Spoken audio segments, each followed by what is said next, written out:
Rabbi, Shabbat Shalom. how's it going? Baruch Hashem. Our 1 year anniversary. Wow, amazing. Bezrat Hashem. It's not easy to do every week, but Where's the whenever we balloons? can. Where's the balloons and the cake? Bezrat Hashem. Rabbi, Perashat Vayigash. There's a very strange comment that Yosef makes. There's a lot of emotion. It's a very emotional parasha. And Yosef finally reveals himself to the brothers. And he says, Ani Yosef, ha'od abi hai. Is my father still alive? Which is a very strange question to ask because we were just talking about Yaakov, and all of the discussions that Yosef has had with the brothers up until now have been about Yaakov, talking and doing and saying, and clearly Yaakov is alive. So what kind of question is this? The first things that you're saying to the brothers as Yosef is a question that you already know the answer to that question? Like he's calling out, like there must be something more to that phrase, Ha'od Abi Hai. What is Yosef trying to do with that question? And there's a lot of different explanations.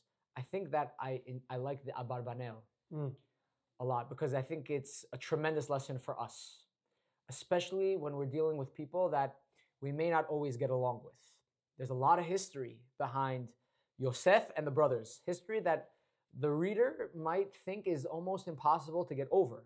After what they did to Yosef, and after what Yosef did to them, right? Now we're supposed to just be best buddies and go out for lunch and just like as if nothing happened and really be, it's one thing to forgive and to forget. It's another thing to move on in like a real productive, like normal relationship after all of these strange. So the Abarbanel says, Yosef knows that Yaakov is alive, but there are so many conversations that are dangerous to have. Why did you do this to me? What were you guys thinking?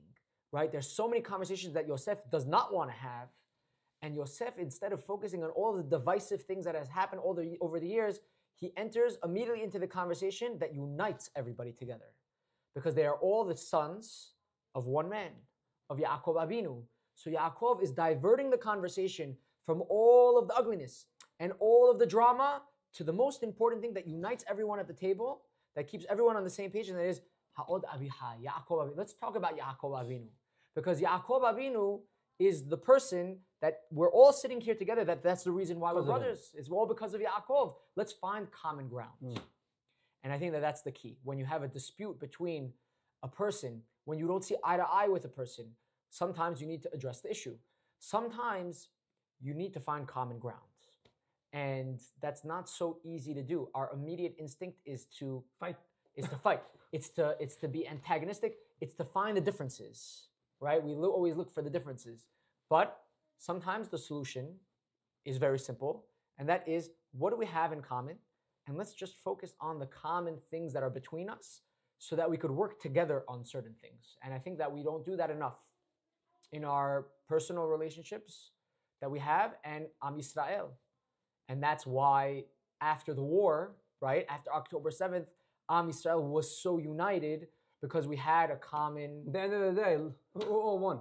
Yeah, we're all one. We realized this, and it was so apparent to us because we had a common goal: survival, defense, protection, getting back the hostages, right?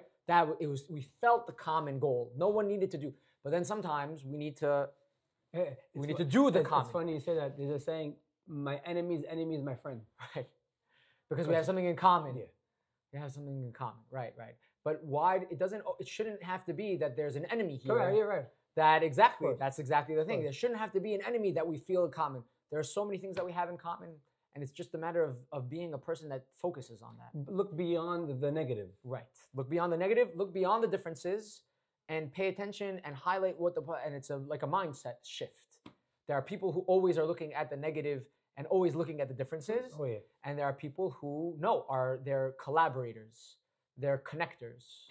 Connectors are people who are able to see the common interests that are around people. And those are people who I think become very successful in their businesses and their social lives, people who are connectors. It's funny, the Ora Hayim, I forgot which parasha, but he says, you see flies always hover around garbage. The moment there's garbage or waste or any foul smelling, there's always flies. Which means there's some people that are like flies. Yeah. They always they run to see the negatives, the garbage. They They can't gravitate towards the garbage. They can't see the good. They can't. Right. That's how they see the world. That's how they see the world. And of course, it's going to result in seeing, I'll forget 25 years I was good with you, but one mistake or one thing you said bad to me, it's over. And the truth is, it's not like we're pretending like there aren't differences. Yeah.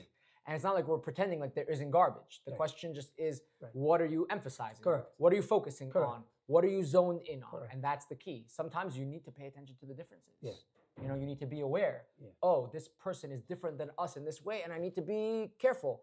But then, are you also paying attention to how much common ground that there is that you could work on and be productive? And you realize, Bezrat Hashem, we should. So saying, okay, what happened? What happened is right. At the end of the day, we have to unite because of Yaakov. Right, we have to unite because this is something we have in common. Let's put aside all the divisiveness and let's focus in on the productive things. And at the end of the day, Rabbeinu, we're all like the brothers in the sense that we all have one father, Avinu Shebashamayim. And this is, I believe, from the Pele Yoetz that says that just like a father gets so upset or a mother gets so anguished when they see their children fighting, Kiviyachol, Hashem, Borei Olam, how much would it bother, right? Avinu Shebashamayim, when he sees the children not getting along. So just from the fact that we have a common father in Shamayim, that should be enough for us to focus on what we have in common. Amen. Shabbat Shalom.